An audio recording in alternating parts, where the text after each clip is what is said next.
This is Sports Jam. I'm Doug Doyle. Sportime Pickleball has announced second and third locations in New York and New Jersey as part of a broad expansion plan. Westbury, Long Island, and Wayne, New Jersey locations are joining the already announced Armonk, New York location with a goal of 200 plus dedicated indoor courts by 2030. And my guest is someone who knows all about it, because he is the president and CEO of Sportime and former world team tennis coach, Claude Okin. Claude, thanks for joining us on Sports Jam. Hey, Doug, thanks for having me. It's my pleasure. You know, we'll get into your whole background of tennis that you've been involved for many, many years. But pickleball has taken the world by storm, hasn't it? It seems that way. Fastest growing sport in history, I like to say. Wow. You know, had Sherry Steinhauer, the LPGA champion, on Sports Jam, and she has become an avid pickleball player. And she talked about how good it has been, less stressful on her legs and knees. And so former athletes are loving this game as well. What was it about pickleball that you said, this is the right move? We need to have more pickleball courts.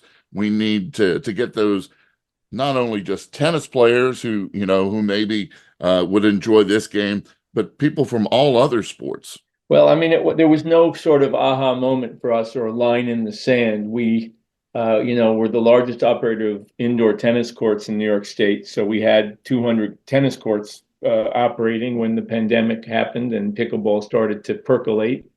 And we were hearing from our members and people in the community that they wanted us to help them to play pickleball at our clubs. We had the space. We had what we call soft times where tennis courts weren't fully deployed or where space could be shared. So we started in the business in what we call hybrid playing environments, shared space between tennis and pickleball. It became clear that people were just jazzed for the sport, that our existing staff and team liked playing, and we could, quickly learn the game if they didn't know it already. And then we said, well, it's great to be able to share space. Some people didn't like it. There were some frictions, but mostly we didn't have that. In our case, people sort of embraced the rising tide, more racket sports, more fun, more health, more social interaction, was mostly all good at Sportime. But we did recognize that dedicated pickleball environments were better than shared ones, and of course, better for tennis as well. So we started developing dedicated court spaces when we could during the pandemic and post-pandemic period that we're in now. So we already have 71 indoor pickleball courts in operation, and 17 of those are dedicated pickleball spaces, separate from tennis. And obviously, we plan to have 200 more of those dedicated pickleball courts under management in the next 5 or 6 years. So we're all in. We love it. I don't think people have to choose between racket sports. I think, people with racket skills can deploy them across platforms. Some, there'll be seasons and years probably where racket sports lovers do a little more of one or the other. But we're seeing cross-pollination. We're also seeing pickleballers become tennis players, and we're also seeing former tennis players coming back to racket sports through pickleball, and then also coming back to tennis. So we love it all. We think it's just great for people.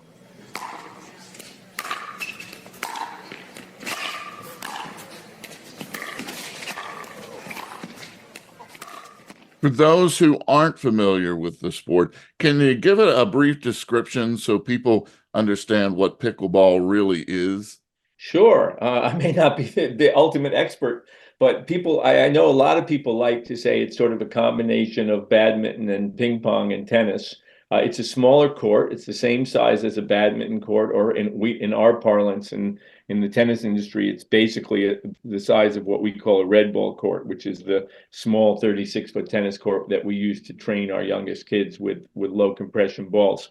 In a lot of our pickleball centers, we're using those courts also for red ball tennis. So it's a great sort of shared resource. For seasoned tennis players, strategically, pickleball is kind of the opposite of tennis, because instead of serving and trying to move forward, you have to serve and stay back And then instead of returning and playing defense, to be a good pickleball player, you have to return and move forward. You play with a paddle instead of a racket, and you play with basically a modified wiffle ball, which is lighter and easier to hit instead of a tennis ball. It's easier to learn pickleball than tennis and other racket sports. I think pickleball may be the easiest racket sport to learn. So people get to basically sort of, most adults who are relatively athletic can sort of have a little intro primer, 15 minutes, and they can be competing their first day on the court, which is huge. It's a huge part of what I think makes pickleball exciting, is that amateur athletes who haven't been racket sports experts can be enjoying pickleball with friends and new friends right away. So that's my quick and dirty explanation of pickleball, but it's a great sport, really fun. Is the craze comparable to when racquetball took off? I remember when I was playing racquetball at Penn State, it was all the craze at that point, and you could find racquetball courts everywhere. Is it the same type of craze? Well, it's interesting. You mentioned before how long I've been in the club business, the commercial racket sports business. And it actually, this is my 50th anniversary year. Wow, Young congratulations. as I may look to you, I'm 62, and I went to work at an indoor tennis and ping pong club in New York City when I was 12 years old, 2 years before I was legally able to work. I wanted to play tennis, and that I just said I'll do anything to get some court time. And there were a bunch of kids who went to this club. They let us work in exchange for that. I never stopped working at tennis clubs 50 years later. So I have the advantage of having watched in person the birth of the commercial tennis club industry in the 60s and 70s and early 80s before it went the other way. And I saw racquetball begin and end between the 70s and the 90s, early 2000s, when they're basically, all the courts are basically gone. I think there are similarities to racquetball in terms of ease of access, right? Racquetball for sure, smaller ball, smaller racket, a smaller space, no tin like in squash. You could hit that, you could basically hit the ball anywhere and it's a good ball. And the goal is to hit the crack, which is the opposite of tennis, where you have to constantly worry about getting the ball over the net. That's actually harder. So I think ease of access and social fun, and also, for not to sound too fancy, but racquetball was a lot more egalitarian. Definitely was easier it wasn't a country club sport, and people of all sort of economic and other walks of life were playing together. That's like like pickleball. It blew up in the parks, where really it brings people together from all sorts of walks of life, which is, I think, one of its great strengths, even though now it's filtering into more club-like environments, which are a little more gated just because people have to pay. But I always try to explain to folks that I think that the real staying power test of a sport is the capacity for it to become a business. Like, I think it's a very good thing that tennis became a viable and enduring business. Same for racquetball, as long as it lasted. And it's absolutely clear that people love pickleball enough that they're willing to spend some amount of discretionary income on it, a fair amount. That's very important, because if something's only free, it generally doesn't last. And people don't invest in it. Infrastructure isn't good. We're going to have great infrastructure in pickleball, right? It's clear that people are building everywhere, indoors, outdoors, cold weather environments, like where we know how to do business, year-round outdoor environments like Florida and California, although there's also indoor pickleball in both places already, because the weather is becoming a challenge even in warm weather climates. So, I think there's sort of two timelines. One is pickleball, the exploding sport, and the other parallel timeline is pickleball, the enduring commercial business. I don't think pickleball is going to peak and dive in the trajectory of racquetball. I think it's going to be a much longer curve, and it's going to be more of a conventional curve. And I don't think it's going to have the tail end that goes down, down, down. I think it's like tennis, it'll become sort of a generational sport. It's just the way it feels. People love it. Why would they stop playing? They can play it for their whole lives. It isn't a sport that's attracted an older group of players, but also young people are playing pickleball. So every indication is it can go on for generations. That's our plan. For it to be a good business, it has to go on for generations. Sure. And I think the camaraderie, the conversations that you have, very much like when you go out for a foursome to play golf, you can play at any age and really have fun. That's part of the beauty of pickleball too, right? Absolutely. I mean, I started playing the first time I played pickleball, I played with my wife, it happens that she was the number 63 ranked doubles player in the world, the number 87 ranked singles player. She's hit enough tennis balls in her life. She grabbed me. She said, let's go try this pickleball thing. We went to a gymnasium about 14 miles from where we live in Eastern Long Island and played with a group of local players, young and old, all different levels. In this gymnasium, the nets are strings tethered between freestanding basketball poles, played on a wood floor, and had an awesome time, as did my wife, who, played on center court at Wimbledon with Venus Williams. She liked playing pickleball in a gym with people from 20 to 70.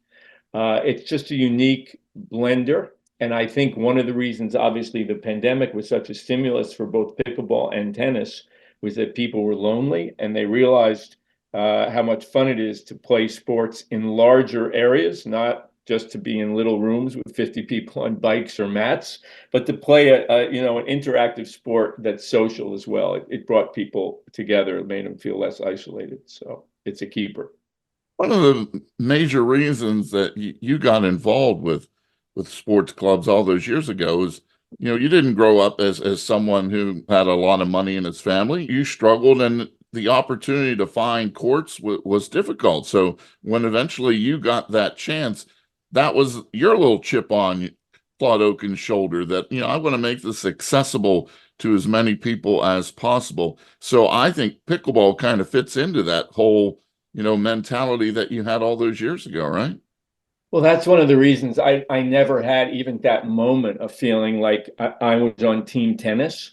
There's a little of that out in the ether that tennis folks have to, hate pickleball or not, at least not particularly support it or play it because there's a turf war.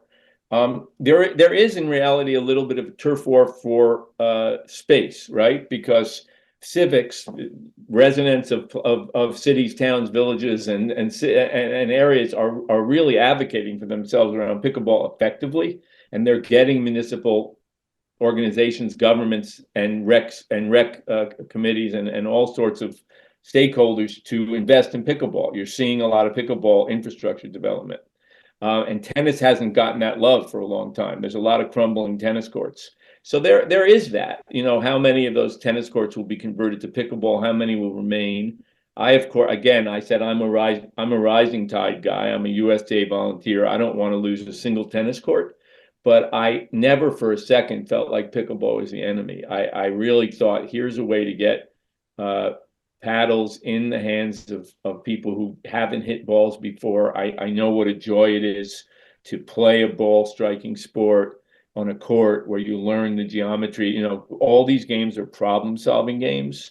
Pickleball, just like tennis, is a game of angles and strategy, slowing the ball down, speeding the ball up, attack, defense.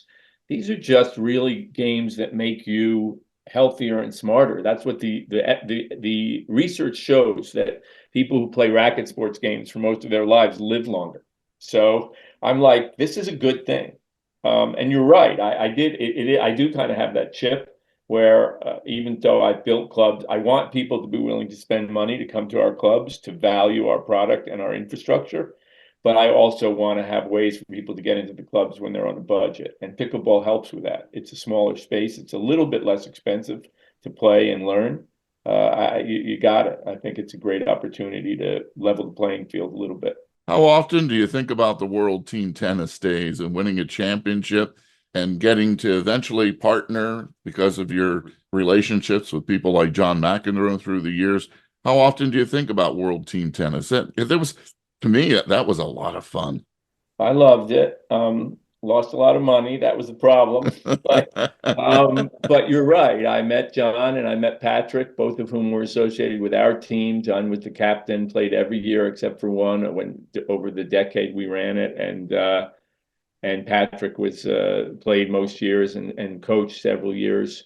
So out of that really came the John McEnroe Tennis Academy, which is our world-known brand, world-renowned brand of tennis instructional brand for juniors, and that's great. I mean, I miss being a team owner and getting to travel with young players and rooting for them in the rest of the year and sort of following personal stories. So many friends are made when you're, that league played 1 month a year. It was a tennis roadshow, small markets, and people travel in buses and coach plane seats. And every day we were on the road for 25 to 30 days. So you really got close to people. That's the part I think about the most. And some of those folks I'm still going to weddings and traveling with, and they're my friends. But I think about it now in terms of the evolution of professional pickleball. A lot of people own teams now, and there was just a merger, as you know. But the teams haven't really started playing yet. The league hasn't coalesced. There's not a plan. And people who are tennis historians will remember that World Team Tennis, when it started, for those who don't know what we're talking about, Billie Jean King created a league shortly after the famous Bobby Riggs match, when she was trying to do things to use tennis as a social change agent. She started a co-ed tennis league where the teams would be comprised of 2 men and 2 women. They would be paid equal prize money, and they would travel around and play each other and sort of highlight tennis, but also highlight equality of the sexes. Hi, this is Billie Jean King, and I'm with the New York Sets, and we're going to see the East-West All-Star Game for 1976. The 1976 World Team Tennis All-Star match. Everett serves to King. High with a forehand, but it's in. And it's in the net. Goolagong hits low in the net. The West has rallied to win. An incredible comeback. The super tiebreaker won by the West. They have defeated the East in this great All-Star match. And when the league started, it started in major arenas. World Team Tennis was played in Madison Square Garden. It sort of downsized along the way. In New York, it was then played in what was then called the Felt Forum. Now it's, I think, the theater at MSG. So it went from 20,000 seats to 4,000 seats. By the time we were involved, we were down to 1,000 seats or 2,000 seats. And the best players in the world weren't playing. It was kind of a league for the second tier. And then we would have these legends who would play. So, for instance, when we won our championship in 2005, Martina Hingis played for our team, and she came back to professional tennis through that featured summer, and she didn't lose many games and not many points. She had a hunger. It was amazing to watch her come back at 25. She had retired early, and then she played professionally for several years after that. So lots of great stories, but that's how I think. That's what sort of, when I think about World Team Tennis now, I'm wanting to see professional pickleball not make the mistakes of World Team Tennis and sort of really gain television traction and good markets. And we'll see how that all plays out. I'm very curious about it. I'm not sure I have the appetite to own a team again. I think I lost enough money the first time, but it was a great experience. It was a big part of my tennis life. For me, it really energized my love of tennis as a young person, because we had Vitas Gerulaitis and we had Yvonne Goolagong on the Pittsburgh Triangles. And I became huge fans of both of those players because of World Team Tennis. So thanks for all you did for that sport, because it was fun. It did, like you said, I know you lost money, but you certainly made me a much bigger lover of tennis. And I think when you have individuals, much like in basketball, people follow individuals, maybe not as much as teams sometimes. And the way the world has changed with free agency in sports, that really started where you started to root for individual players, and not just the sport. So it was really a pioneering kind of thing that Billie Jean had, and you as a coach, bought into all that. So thanks for that. More thanks to Billie Jean, who's still, as you know, feisty as ever today, and her, at that time, her husband Larry, who created it with her, and then subsequently her current wife Alana, who ran it for more than 2 decades. That was a hell of a team of personalities to have Yvonne and Vitas in your home market. And of course, those were the halcyon days when those were the 2 of the best players in the world. at the time. And yeah, it was, I used to watch as a kid. It was a $4 ticket. I would go to the Garden or the Felt Forum. I think we had the New York Sets was our first moniker. Billie Jean played in New York, and of course, Billie Jean's a New Yorker now. So yeah, lots of interwoven stories. And of course, a lot of pro tennis players creating second careers as pro pickleball players, or trying to. I think Jack Sock's doing the best, but people love it. So when can people expect these locations in, in Long Island and New Jersey, the new ones? Westbury, Long Island, fall of 24, very soon, right? This coming indoor season after this one, the one that's happening now. Englewood, New Jersey, fall of 24.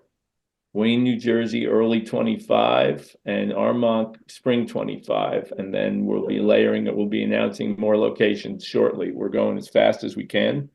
And the thing about Sportime pickleball locations is they're going to be large. All of our locations will have between 10 and 20 courts, so lots of play and level-rated play. We think scale is important.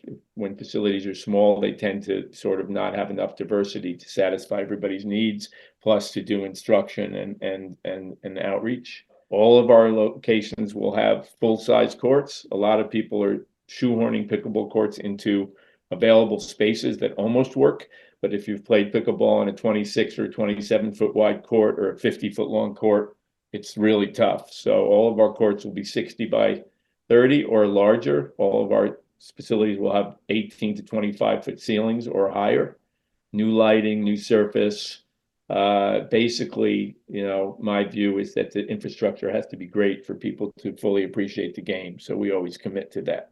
And of course, we have great coaches. So we're excited. We're excited to build this new business that lots of other people are building too, but we think we know how to do it best in our markets, and we're going to try to get there as quick as we can.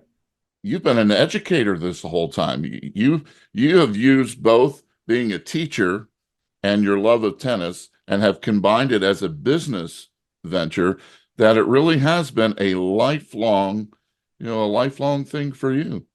Well, I like to think of myself as an educator, but I only did it full time for a relatively short period of time. I never became a great tennis player. I wish I had. I still am frustrated. I break a racket now and then. I have a temper. Maybe that's why I understand John. But of course, anybody who plays an individual sport understands the joy and total misery of looking at yourself in the mirror on a good or a bad day. Anyway, I did early on balance these two things. I taught 8th grade, and I ran a little school out in Eastern Long Island, and as I was building my seasonal tennis business. But very quickly, I realized I had to choose. And I tell this story when I welcome our new employees at Sportime. I explain to them, only once in my life did I get fired. I lost one job. I was director of a school in my early 30s, and I had a 4-year contract that wasn't renewed. And that's really why Sportime exists. I had to either chase another job somewhere back in the city or somewhere other part of the country, or stick with tennis. I had a club out in East Hampton that was successful, where I worked my tushy off.